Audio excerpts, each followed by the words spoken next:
Palestinians reached 2 years of an intensified genocidal campaign executed by Israel. Reporting from the Gaza Strip, our colleague Huda Hegazi shares us an insight into the lives of Gazans during this time. During the 2 years of this Israeli genocidal war, I have personally been working every day as a war correspondent to try to give voice to the crimes of occupation army. I could say that these have been the two most difficult years of my life. During the 2 years and during my work, I have tried to give a voice to those people who live trapped under siege, under forced displacement, under destruction, and under death.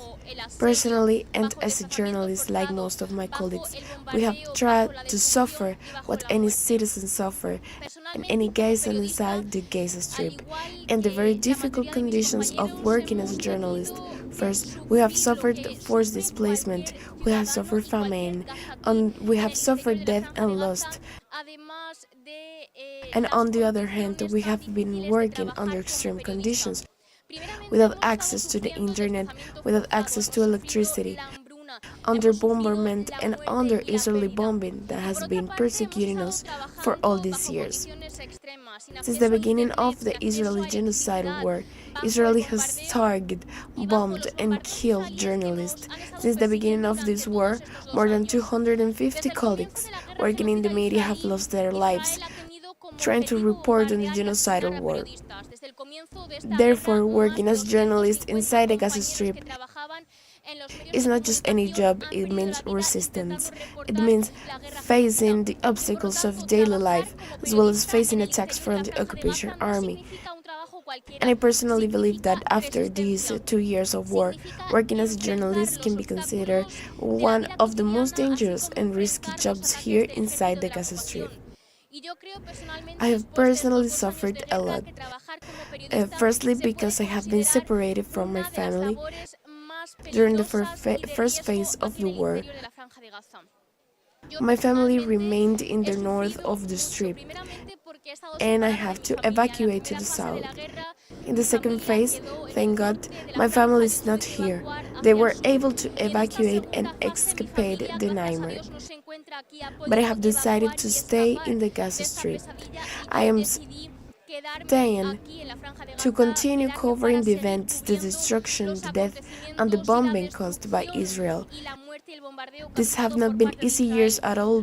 They have been the most difficult years I have ever experienced. Together with my fellow citizens, what I wish for today and what I wish for every day I live in the Gaza Strip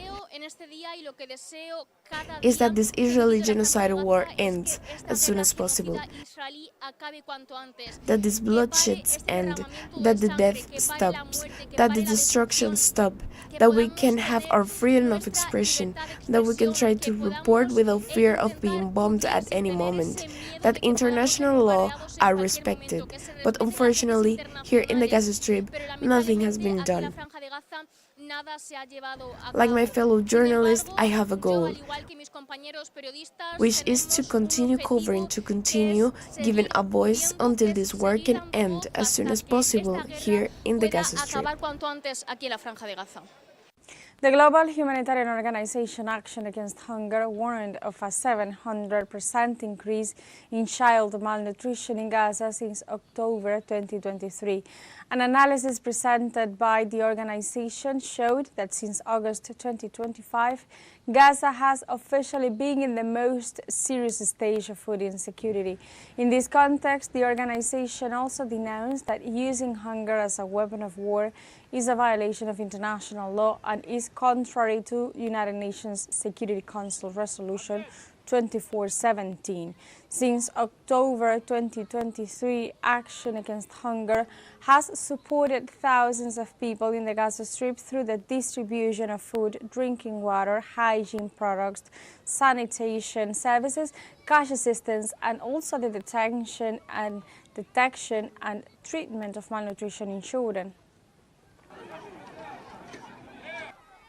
In this context, the systematic destruction of civil infrastructure is part of the Zionist offensive against the Gaza Strip.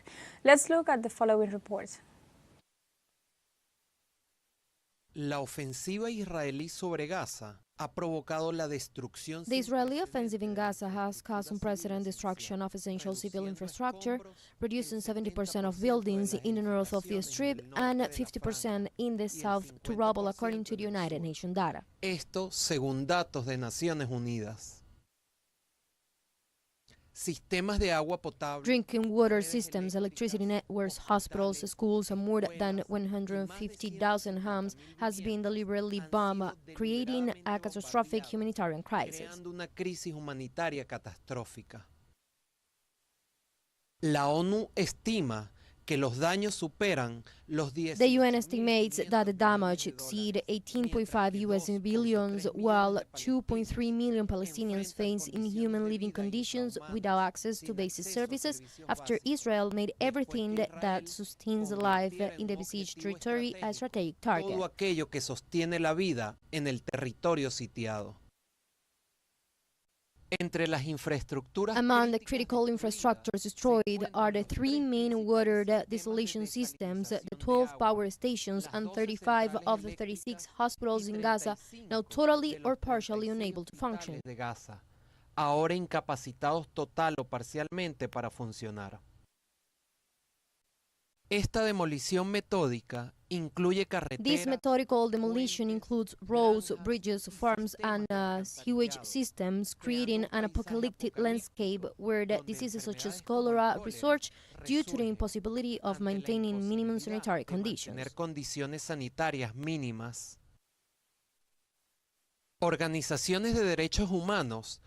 Human rights organizations document that the destruction exceeded any military justification, constituting collective punishment prohibited by the international humanitarian law, a systematic policy of annihilating infrastructure that not only seeks to make Gaza unbeatable, but also to erase Palestinian memory and presence. Busca borrar la memoria y la presencia palestina.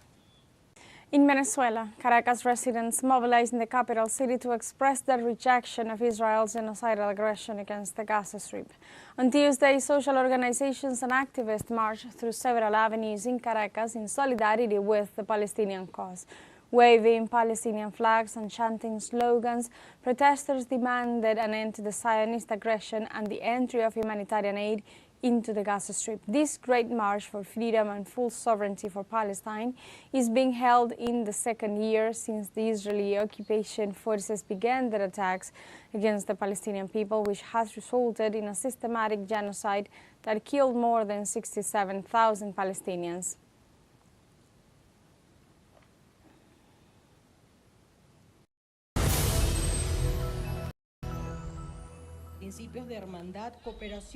Hello, join us as we go live to Venezuela, where President Nicolás Maduro is holding a bilateral meeting with the ambassador of China in the country. Let's listen.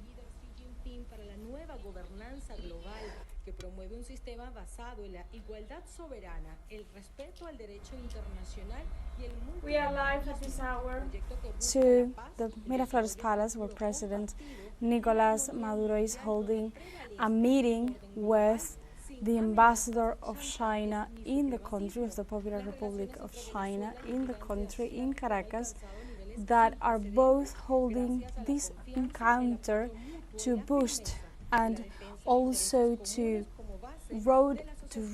prepare a map, to draft a map towards the new cooperation agreements, towards a more strengthening meeting, to strengthening the relations between both nations. We were live to the Miraflores Palace at this hour as part of the presidential agenda of President Nicolás Maduro. He was holding a meeting with the ambassador of China in the Bolivarian Republic of Venezuela, in which they were both strengthening bilateral agreements and strengthening the mutual respect and trajectory of both nations in this brotherhood that both countries hold. This is all for the moment, but stay tuned with teleSUR English for more.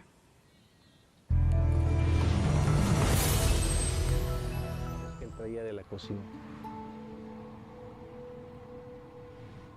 Yo emigro y cuando regreso pues trato de hacerme sustentable, tratando de ya no regresar a los Estados Unidos, sino tener una fuente de ingresos aquí en Zapotitlán.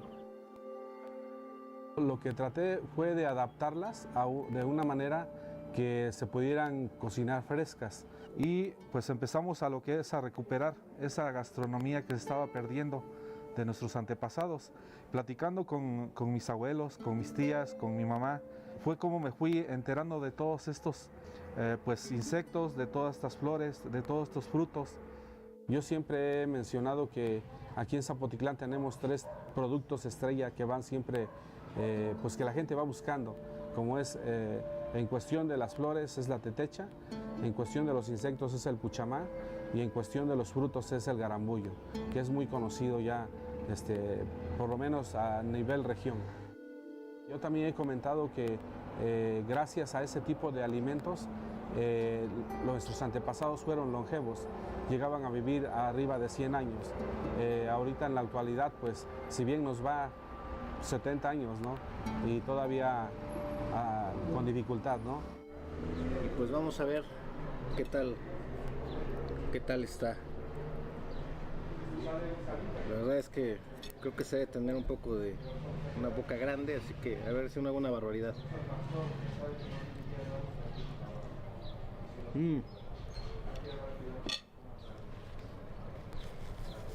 ¿Listo?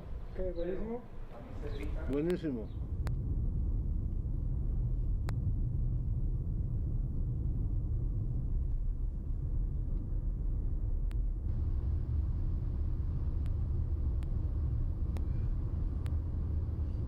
Estamos aquí en San Gabriel Chilac y nos da mucho gusto saludarlos desde este lugar. Estamos a una distancia de 21 kilómetros de la ciudad de Tehuacán. Pues para esta comunidad es importante dar a conocer que la gente que son artesanos, que bordan, vamos a decir, la ropa, los atuendos, que originalmente se vestían de forma personal, ahora se están pues vendiendo, no tan solo aquí en la comunidad, sino se venden en la región, se venden a nivel estado, a nivel nación y en el extranjero. Me llamo Yolanda Camarillo Hidalgo. Tengo 76 años. Y yo empecé a bordar desde los 12 años. Mis papás todos se dedicaban a esto, el bordado. Ellos iban a vender a México las blusas de Shakira, pero más sencillas. Y para uso personal. In the context of the 2 years of genocide against the Palestinian people, we invite from the South Dan Kowalik, expert in international human rights at the University of Pittsburgh Law School. Hello, Dan, and thank you very much for joining us today. Thank you. 2 years, as we were mentioning, into this genocidal war in Gaza, the numbers hurt, with 67,000 Palestinians killed, most of them being women and children. But I wanted to ask you, beyond numbers, how would you describe the conditions in Gaza and how are they meeting the international legal definition of genocide? Well, I think they meet it in a number of ways. First, the numbers probably are worse than we believe. According to Francisca Albanese, the special rapporteur of the United Nations, she estimates about 680,000 Palestinians have been killed. Which would be astronomical. We're talking about nearly a third of the entire population of Gaza. So right there, you have a destruction of a huge proportion of the population, and all by design. I mean, it's done by intention. When you listen to the words of the ministers and various leaders of Israel, they make it clear they want to destroy the Palestinian people. They see them as less than human, as less than animals even. And that sort of discourse is evidence of the intent to destroy a people like the Palestinian people in violation of the Genocide Convention. And when you combine that with the mass murder, the intentional starvation, the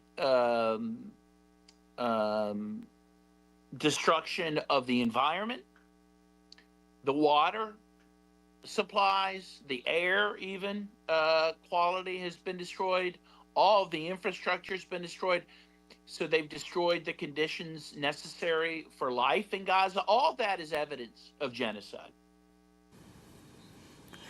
Second question, the United States, along with several European powers, has continued to provide Israel with diplomatic cover and also with a steady flow of weapons. What is the legal and also the moral responsibility of these nations in this genocide?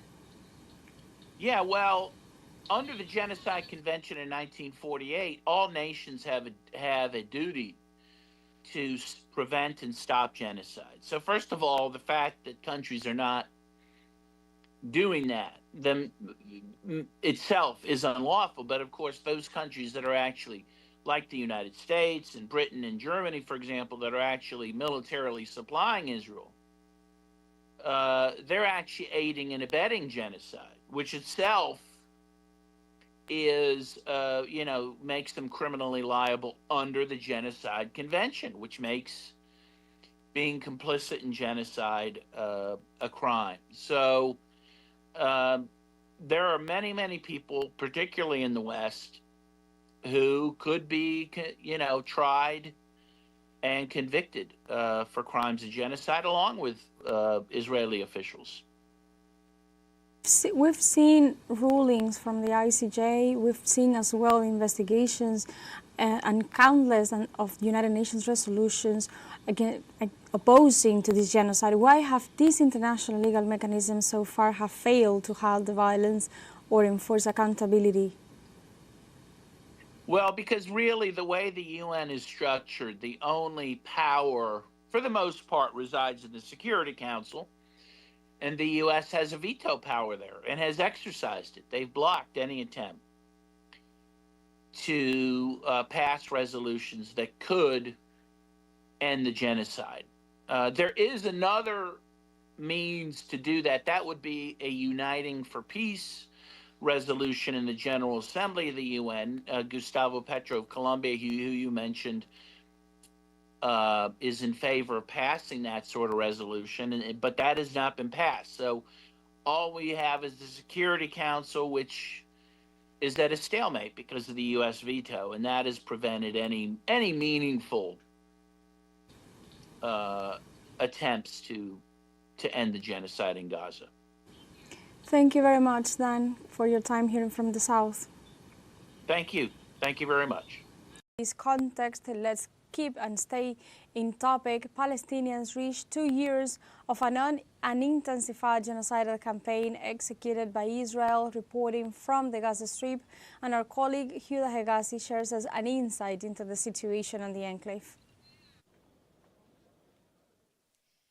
Este día, en el segundo aniversario de la guerra, ha transcurrido. During the second anniversary of the war, it's been like the last 2 years, with bombings from Israel, with deaths of people, children, women, old people from Gaza, with hunger and with a blockade that until this moment hasn't been dropped. Today, according to Palestinian medical sources, over 20 people have lost their lives, more than half of them in the northern area, specifically in the city of Gaza. Today, the attacks have been focused on the east area of the city, especially the area of Al-Sawa and the zone of Al-Tahua, where the attacks either from air with Israeli missiles or even from land through the tanks of the army of the occupation, who are launching projectiles or of artillery and haven't stopped at any time.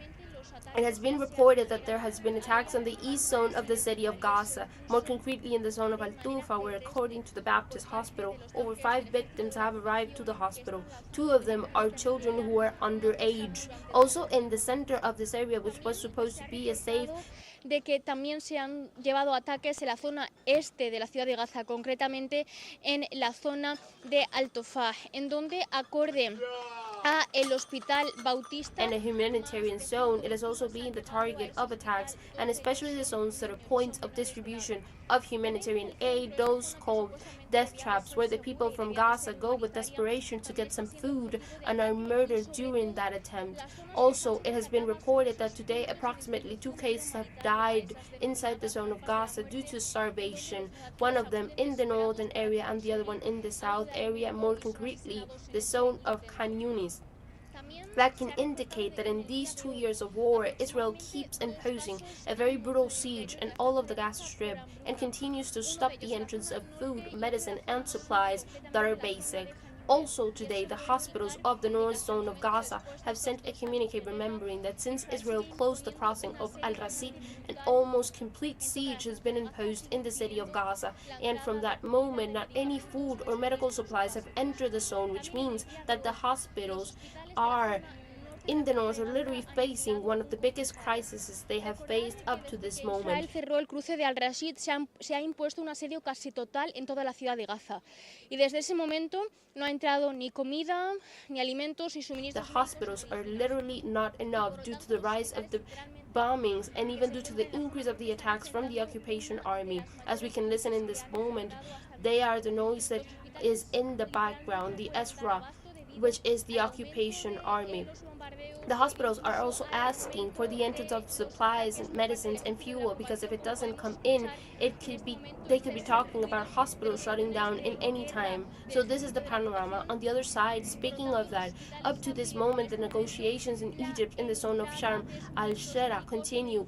In accordance to sources, they are waiting for the arrival of the special envoy Steve Witkoff in the next few days to see if there will be a real moving forward. Las negociaciones en Egipto, en la zona de Sharm al-Sheikh, en donde, acorde a fuentes egipcias, se prevé la llegada del enviado especial de Steve Witkoff en estos días. Si hay In this moment, the delegation of Israel and the delegations of Hamas are both there. Also, the Egyptian mediators and the mediators from Qatar and the mediators from the United States are also in the area.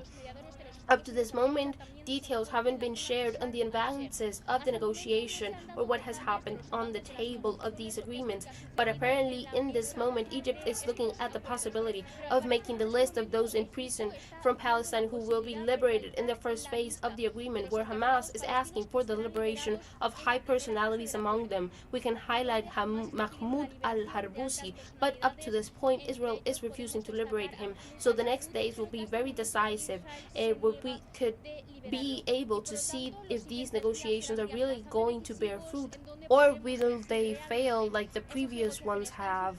Fracasarán como han fracasado las negociaciones anteriores. And in 2 years of systematic violence against the Gaza Strip, thousands of children and women have been killed by Israel. Let's look at the following report. Desde octubre del 2023, la ofensiva. Since October 2023, the Israeli military offensive on Gaza has had a devastating toll on the civilian population, with a disproportionate impact on children and women. According to the United Nations Agency for Palestinian Refugees, more than 80,000 children were killed by Israeli attacks up to August 2025, while the Gaza Ministry of Health reports that at least 70,200 women have been killed by Israeli as on March 11 of this year, a fact that humanitarian organizations describe as a collective punishment. La cifra representa el 70%. The figure represents almost 70% of the total fatalities, and at least 30,000 children have been left orphaned in the midst of the Zionist violence. UNICEF alerta que cada día 120. UNICEF warns that every day 120 Palestinian children are killed, while thousands lie under rubble with no possibility of rescue. Witnesses report summary executions on entire families, deliberate destruction of maternity ward, and use of white phosphorus in residential areas. De acuerdo a Naciones Unidas, according to the United Nations, at least 21,000 Gazan children have been disabled since the Israeli bombings and ground operations began. Israel mantiene un bloqueo humanitario total que impide. Israel maintains a total humanitarian blockade that prevents the entry of food, water, and medicines, containing 1.1 million children from hunger and disease. This crisis, defined by United Nations as the worst humanitarian catastrophe of the 21st century, is evidence of the impunity of a state that operates outside international law, while Western powers continue to finance and arm the occupying army.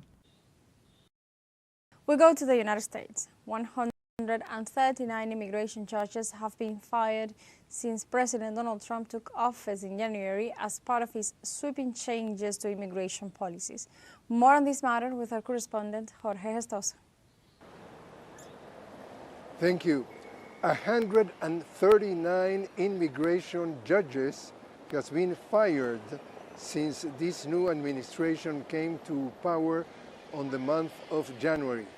Basically, 80 to 90% of them were hired during the presidency of Joe Biden, and the criticism that is being done is that it has been a phenomenal purge during this Department of Homeland Security decision in order to put in their place judges, immigration judges that could apply much more tougher the laws of immigration. That happens while in the state of Illinois have already arrived 300 members of the National Guard that has been sent from Texas against the will of the governor of Illinois, but according to the interests of President Trump, who yesterday dropped the possibility to invoke the Insurrection Act if the resistance he's facing regarding the courts and regarding the governors and local authorities are delaying his idea to in place these National Guards in the place. In reaction, the governor of Illinois said that this presence of the National Guard in Chicago, that they're going to be put in Chicago, is, in his word, unconstitutional invasion. And he says that there's no such a need because there's not such a situation that is absolutely uncontrollable. Everything he believes that could be controlled by the local police, but definitely he believes that he is using the National Guard as pawns in order to achieve his political, basically, agenda. We get back to you now. Constitutional President, the excellent Sir Jorge Arturo Díaz Barrera, who is finishing his diplomatic mission as an ambassador of Cuba in Venezuela, pushing the relationship of cooperation and brotherhood, who elevates to the highest level deep bilateral relationships between both countries. Words of the excellent Sir Dagoberto Rodriguez, ambassador of the Republic of Cuba, accredited in Venezuela.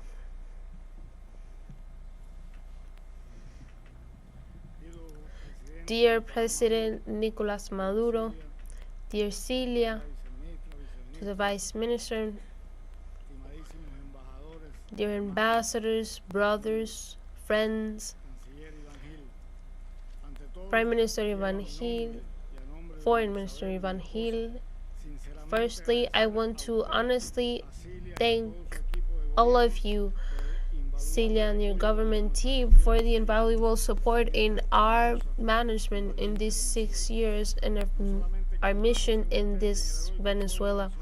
We not only found in you, but in the people of Venezuela, that disposition of helping which characterizes the relationship between countries that are friends and patriots who share dreams and fights. We find especially a lot of love, forged with a common history and a culture that distinguishes us. For us, it is a privilege and an extraordinary honor being able to accompany the experience of these people who, guided with intelligence and bravery of your government, has faced successfully all sorts of aggressions from the most powerful and nefarious empire that has been known by humanity, to the criminal and inhumane economical war and the plans and the attempt of military invasion and terrorist actions, the campaigns of discrediting through lies, all the way to the military threat that is today pending on Venezuela and all of the countries of the region. All of that arsenal of perversities from the empire has been faced by the Bolivarian Revolution in these years, to which we could also add the terrible pandemic of COVID-19. Despite all of that, we have been witness of the growth of the Venezuelan economy to levels that can be levels of envy in the region and in the world, of the betterment and the well-being of the people, and the levels of security and citizen tranquility that have been reached by the strengthening of the unity in the perfect fusion popular, military, and political. It has been also stimulating to see how, even with all of the aggressiveness of the empire, our relationships continue being an example of solidarity and cooperation for all of the countries in the world. We thank you, President, and the Vice President, Delcy Rodriguez, and Foreign Minister Van Hill, and your government team in general, the permanent concerned, and look for formulas that can benefit us both and allows us to maintain the conquest that we have acquired and to continue to move in the construction of the model of social justice that was elected by our people. I want to thank in this moment the thousands of Cuban doctors and collaborators that in different sectors and all of the Venezuelan geography, they are in missions and are the real protagonists of the brotherhood that is continuously strengthening between our people. I deeply thank the condecoration that has been given to me today, which means a very high honor and a commitment of loyalty with the Bolivarian and Chavez Venezuela. I receive it in the name of all of my co-workers from the embassy and all sisters and brothers in collaboration, which are the living example of the selflessness that was taught to us by our commander Fidel. Dear President, during his very brief stay in Venezuela, Jose Marti said, "Tell me, Venezuelan, what can I serve you? You have in me a son." In May of 2024, our president said, and I quote, "Venezuela can count on Cuba for anything." That is our commitment. In it is expressed the thought of the historical leader of the Cuban Revolution, the Commander-in-Chief Fidel Castro Ruz, when he defined commander, the eternal commander Hugo Rafael Chávez Fría, as the best friend of Cuba and the Bolivarian people, as an ally in the conquer of a better world, which is possible. We affirm here the support, the unwavering support and total solidarity of the government and Cuban people to you and to the Bolivarian Revolution in the face of the threats and the aggressions of the empire. We condemn the deployment of military forces in the Caribbean with the false argument of combating drug trafficking. We reject likewise the accusation without proof launched against you by the most drug trafficker state in this world, and we have the absolute trust in the capacity of resistance of the people and the government of Venezuela and in the strength of its civil military union to defeat the threats. Comrade President, I finish ratificating that despite the difficulties and the challenges that Cuba is currently facing, you and the people of Venezuela will today and always be able to count on Cubans, as we have expressed with their signing millions of citizens of our country. Thank you very much, President, for all and for so much. We were listening to the statements of the ambassador. We're informing the world is marking today 2 years of Israel's deliberate and brutal genocide against the people of Palestine. And in this context, we invite from the South, Julia Wallace, social worker and member of the Service Employees International Union. Hello and welcome to From the South.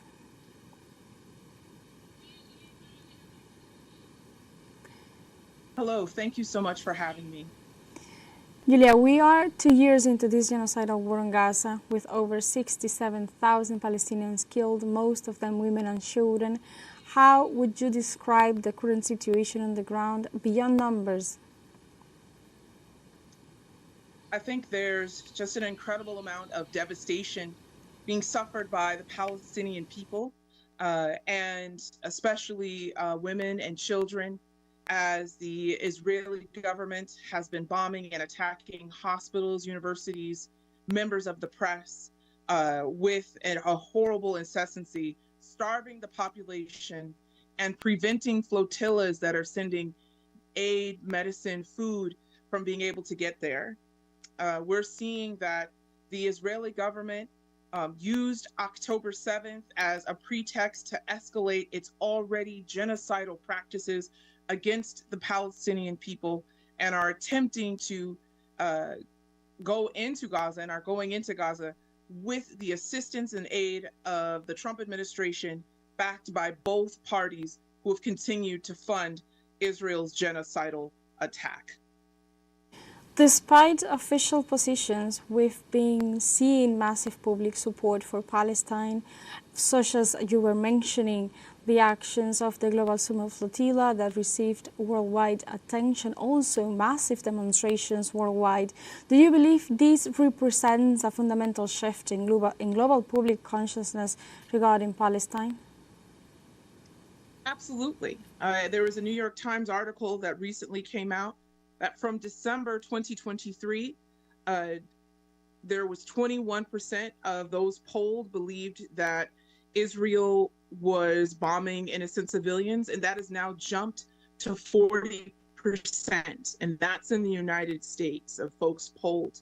People are protesting around the world. There was a strike in Italy with 2 million people in the streets. Spain had work stoppages.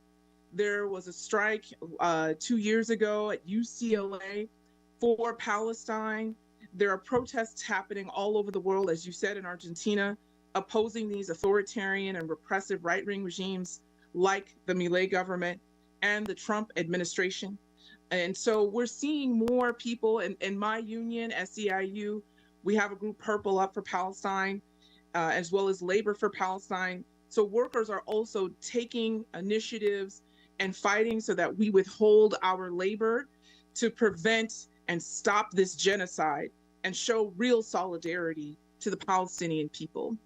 From 2 years ago today, we are seeing a deep fundamental support and a delegitimizing of U.S. imperialism internationally, from the UN when delegates left when Donald Trump spoke and left when Netanyahu spoke, to even in Israel, people taking positions to support the Palestinian people. And some of our comrades of Left Voice, from Bruno Gilga to Dane, who were on the flotilla and were detained but are now free, an international character of support and people willing to put their bodies on the line for Palestine. The fight for Palestine, and people from South Africa as well, from Brazil. The fight for Palestine is international. In the United States are also taken with full. We recently also saw during the United Nations General Assembly a massive support with a greater number of countries, members of this organization, recognizing Palestine as a state. Do you believe that this massive support, including the flotilla, including the demonstrations, but also the stances of the government regarding Palestine, do you believe that it can also be translated into a tangible, possible policy change? I think that the declarations are representing the groundswell of international support by the population, by the international community. And these resolutions are great, but what we're going to need in order to fight for a free Palestine, a Palestine that isn't repressed by the United States and by the apartheid state of Israel and all the other complicit countries and leaders of countries, is it's going to require things like the strike that happened in Italy. And we will need a general strike, an international uprising of youth, of students, of workers, of Black people, immigrants, who are also affected by this. The training that's happening by ICE and by police all around the country, much of that has happened because of the assistance of the Israeli government. Like I'm in Los Angeles, LAPD has been trained by the Israeli government. And so us standing up and being defiant, defying Donald Trump's attempts to attack university staff, students and faculty like the CUNY fired for, that we're going to need to take positions to defy them and to use our power as the masses and our power as the working class internationally to stop the genocide. In matters of from a legal perspective, we've seen over the past 2 years rulings from the ICJ, investigations as well at the International Criminal Court, countless of United Nations resolutions. Why have these international legal mechanisms so far failed to halt the violence or enforce accountability? We've seen how Benjamin Netanyahu is acting with total impunity in this context. Do you believe the international legal order itself is in crisis?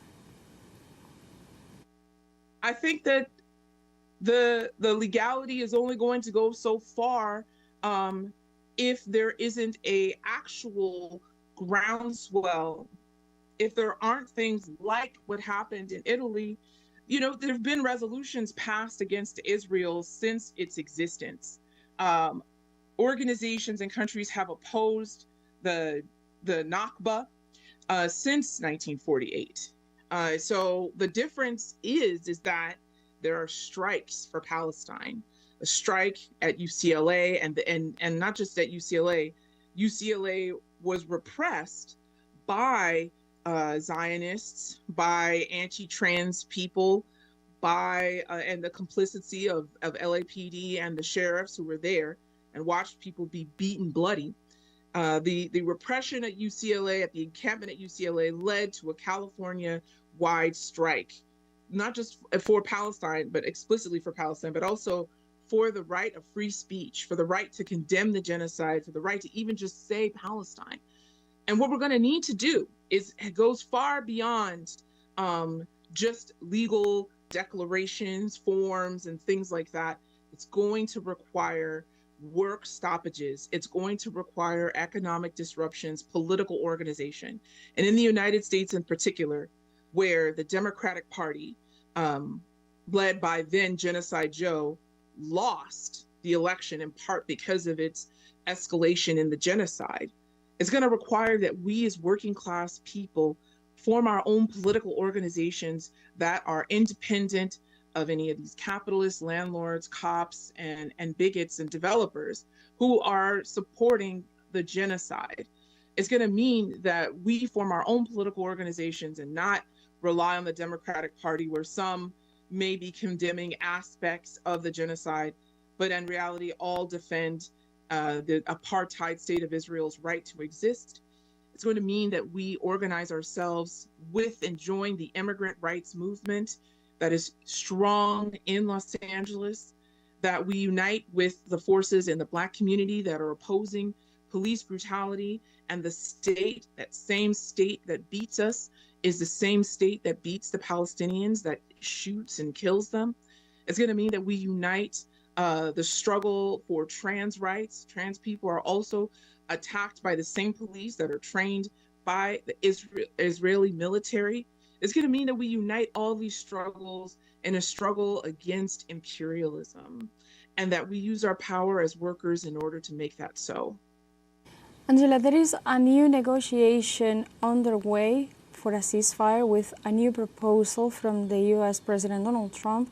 How would you describe Trump's and the U.S. stance and the role in this genocide?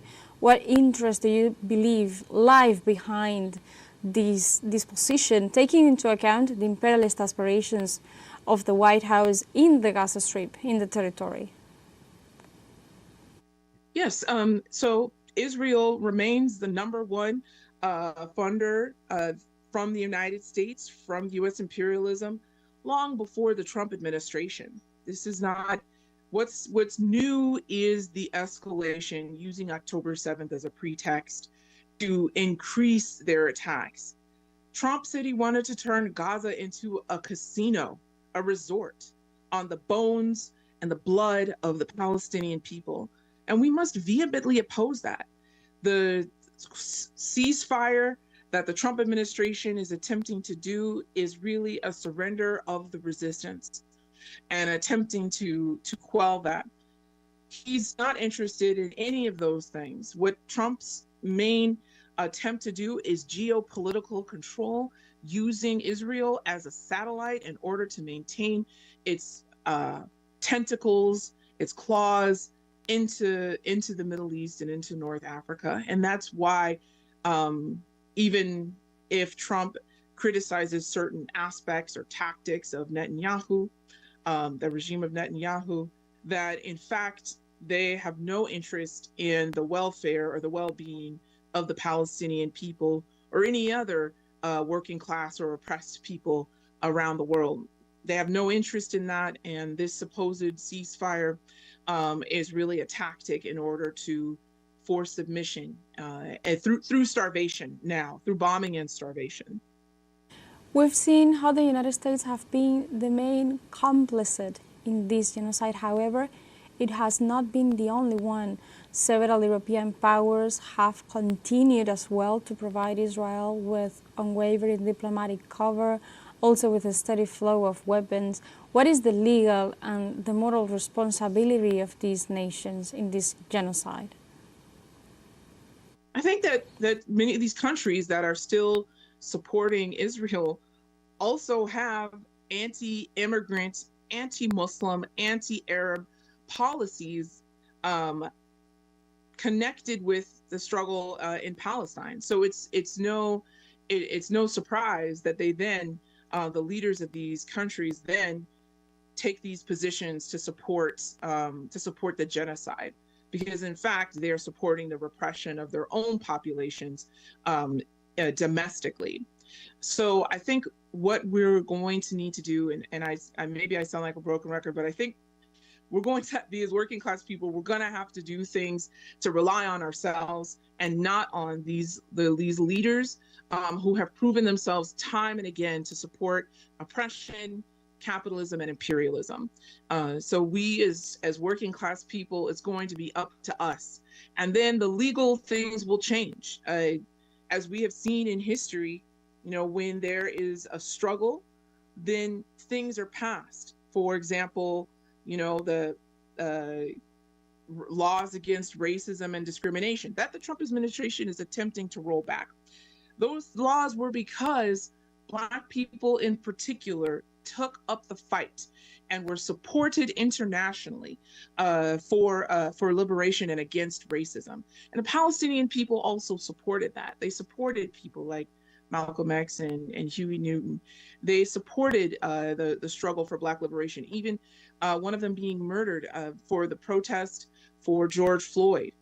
And so I think what's going to need to happen is we're going to, as regular working class people, members of unions, people that are not members of unions, older, younger, youth, women, queer people, we're going to have to unite together internationally and take on this juggernaut of U.S. imperialism, complicity with Western European powers and the apartheid state of Israel. We're going to have to take them on clearly with a political perspective that, as the late Assata Shakur said, we have nothing to lose but our chains, and to take it up as a working class independent perspective. Thank you very much, Julia, for your time hearing from the South in this critical moment for humanity.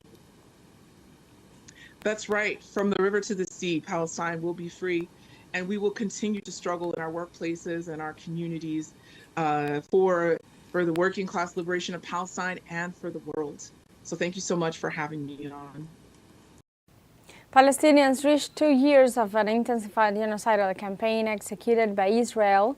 Reporting from the Gaza Strip, our colleague Huda Hegazi shares us an insight into the lives of Gazans during this time. During the 2 years of this Israeli genocidal war, I have personally been working every day as a war correspondent to try to give voice to the crimes of occupation army. I could say that these have been the 2 most difficult years of my life. During the 2 years and during my work, I have tried to give a voice to those people who live trapped under siege, under forced displacement, under destruction, and under death. Personally, and as a journalist like most of my colleagues, we have tried to suffer what any citizen suffer and any Gazan inside the Gaza Strip, and the very difficult conditions of working as a journalist. First, we have suffered forced displacement, we have suffered famine, and we have suffered death and loss. And on the other hand, we have been working under extreme conditions, without access to the internet, without access to electricity, under bombardment and under Israeli bombing that has been persecuting us for all these years.